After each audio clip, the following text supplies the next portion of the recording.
School పిల్లల్ని ఇప్పుడు మనం ప్రతిరోజు బస్సు ఎక్కించి స్కూలుకి పంపిస్తున్నాం. కానీ, ఈ స్కూల్ బస్సు తోలేటువంటి డ్రైవర్లు నిర్లక్ష్యం వల్ల ఈరోజు జరిగినటువంటి ప్రమాదం అత్యంత విచారకరమైనటువంటిది.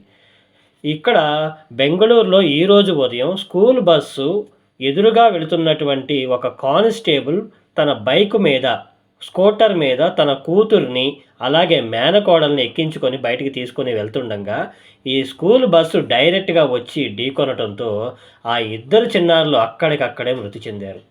నిజంగా ఒక ఈ బస్సు డ్రైవర్ నిర్లక్ష్యం వల్ల కేవలం ఒక కుటుంబంలోని ఇద్దరు చిన్నారులు చనిపోవడం అనేది ఎంతో బాధ కలిగించేటువంటి విషయం. నిజంగా ఈ బస్సు డ్రైవర్లు ప్లస్ ఇలాగే స్కూల్ యాజమాన్యాలు, అలాగే పోలీసు వారు ఈ రోడ్డు సేఫ్టీ మీద అత్యంత కఠినమైనటువంటి జాగ్రత్తలు తీసుకోవాలి. నిజంగా ఈ పిల్లలు చిన్నారుల మృతికి నిజంగా సంతాపం తెలియచేయాలని కోరుకుంటున్నాను మీ అందరిని. Thank you.